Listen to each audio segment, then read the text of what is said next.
Number 57 booth number 68 में 65% मतदान अभी तक हुआ है।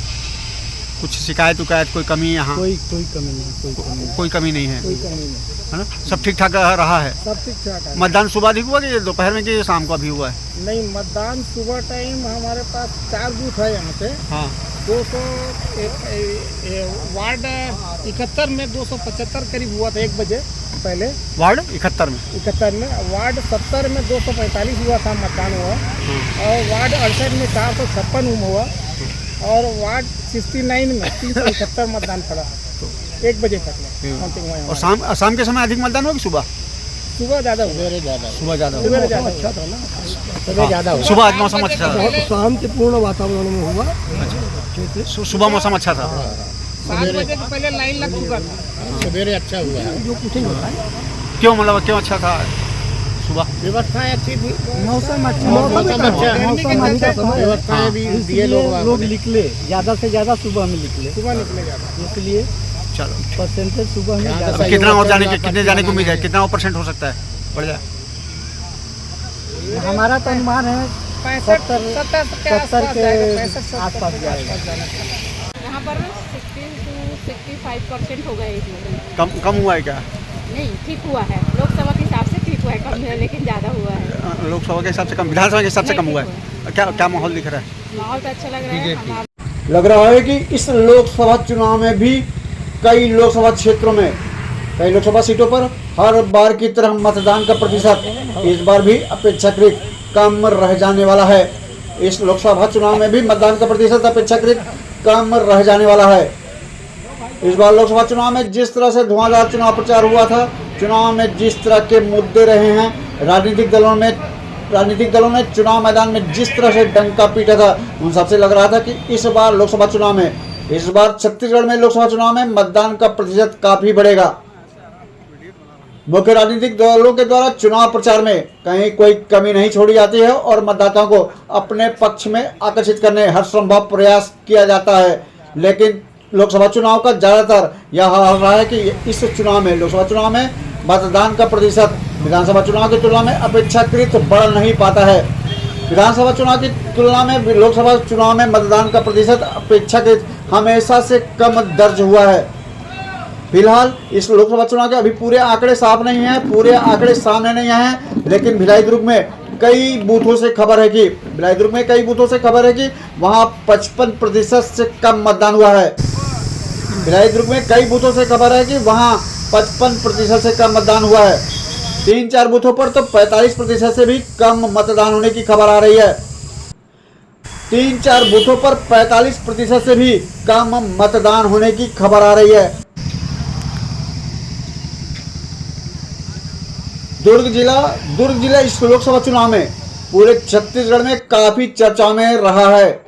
टिकट वितरण से लेकर मतदान होने तक यह जिला इस चुनाव में सबसे पहले इसलिए सबसे अधिक चर्चाओं में आ गया कि दोनों मुख्य राजनीतिक दलों ने इस जिले से ही कई प्रत्याशियों को चुनाव मैदान में उतार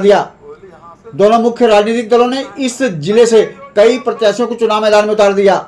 कांग्रेस ने इस जिले का प्रतिनिधित्व करने वाले पूर्व मुख्यमंत्री भूपेश बघेल, पूर्व गृह मंत्री ताम्रध्वज साहू और दूसरी बार के विधायक देवेंद्र यादव को चुनाव मैदान में उतार दिया। दुर्ग जिले का प्रतिनिधित्व करने वाले इन नेताओं को छत्तीसगढ़ में अलग अलग लोकसभा क्षेत्र से टिकट दी गई।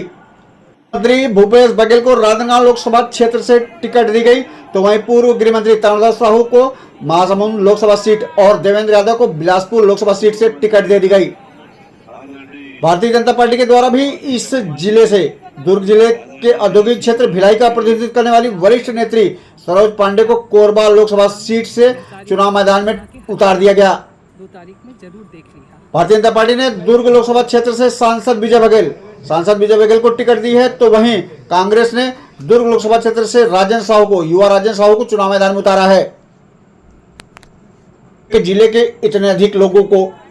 से इतने अधिक लोगों को टिकट मिलना पूरे चुनाव के दौरान समूचे छत्तीसगढ़ में चर्चाओं में बना रहा है। राजनीतिक विश्लेषकों के द्वारा भी इस पर अनुमान लगाया जाता रहा है कि इतने अधिक लोगों को टिकट मिलने का क्या नफा नुकसान हो सकता है? इतने अधिक लोगों को, एक जिले से इतने अधिक लोगों को टिकट मिलने से उस जिले को क्या नफा नुकसान हो सकता है? चुनाव के दौरान भारी गर्मी पड़ती रही थी। इस दौरान पूरे चुनाव प्रचार के दौरान भारी गर्मी पड़ती रही है। कई बड़ी सभाएं हुई हैं जिसमें लोगों को भारी तपती दोपहरी में लोगों ने बैठकर अपने नेताओं की बातें सुनाई हैं, उनकी बातों को समझा है। भारी गर्मी के चलते आशंका जताई जा रही थी कि इसका मतदान पर भी विपरीत असर पड़ सकता है। गर्मी बढ़ने की वजह से आशंका जताई जा रही थी कि इसका मतदान पर विपरीत असर पड़ सकता है। लेकिन आज मतदान के दिन ज्यादा गर्मी नहीं थी। छत्तीसगढ़ में ज्यादातर क्षेत्रों में आज ज्यादा गर्मी रिकॉर्ड नहीं की गई। वहीं सुबह से कई क्षेत्रों में ठंडी हवा चलने के साथ बारिश होने की खबर है। आज सुबह से कई क्षेत्रों में ठंडी हवा चलने के साथ बारिश हो जाने की खबर है, जिससे पूरा मौसम और सुहाना हो गया था। इससे आम मतदाताओं को दोपहर में लाइन में लगकर मतदान करने में भी दिक्कत नहीं हुई। हालांकि लगभग सभी मतदान केंद्रों पर धूप से बचाव के लिए निर्वाचन आयोग के द्वारा पंडाल भी लगाया गया था। ये तो मतदान के प्रतिशत के पूरे आंकड़े आने बाकी है। अभी मतदान के प्रतिशत के पूरे सही आंकड़े सामने नहीं आ पाए हैं। ये आंकड़े देर रात तक आते रहेंगे। ये आंकड़े देर रात तक आते रहते हैं, जिससे मतदान का प्रतिशत बढ़ता जाता है। जो ताज़ा आंकड़े आते हैं, ताज़ा अपडेट आता है, उससे मतदान का प्रतिशत बढ़ता जाता है।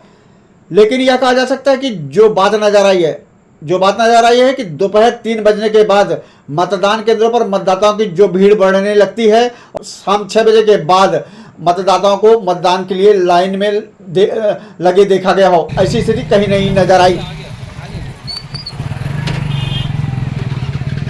हालांकि अभी ढेर सारे मतदान केंद्रों से 65% तक मतदान होने की खबर आ रही है। ढेर सारे मतदान केंद्रों से, भिलाई दुर्ग में भी ढेर सारे मतदान केंद्रों से 65% से अधिक मतदान होने की खबर आ रही है।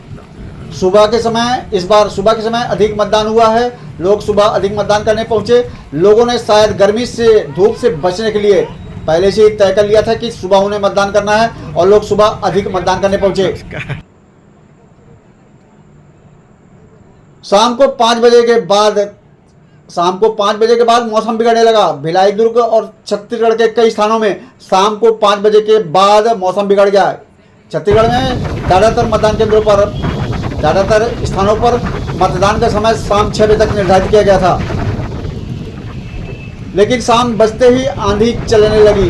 शाम 5 बजते ही आंधी चलने लगी। लेकिन शाम 5 बजते ही आंधी चलने लगी। राजनीतिक दलों के जो मतदान केंद्रों के समीप जो बूथ बने थे, वहां भी अव्यवस्था की स्थिति बनने लगी, तो उन लोगों को भी अपना टेंट निकालना पड़ा।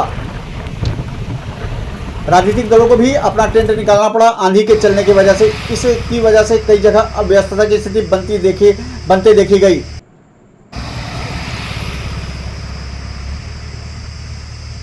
यह तो कहा जा सकता है कि मतदाताओं में अपने मताधिकार का प्रयोग करने के प्रति जागरूकता बढ़ी है। जो शायद पहले मतदान करने के लिए नहीं जाते थे, उन लोगों ने भी इस बार मतदान किया है, और बहुत उम्मीद है कि दुर्ग लोकसभा क्षेत्र में मतदान का प्रतिशत काफी बढ़ सकता है। इस बार लोकसभा चुनाव में 100% मतदान। इस बार आम लोग लोकसभा चुनाव में 100% मतदान का प्रतिशत अधिक बढ़ने की उम्मीद करते रहे हैं।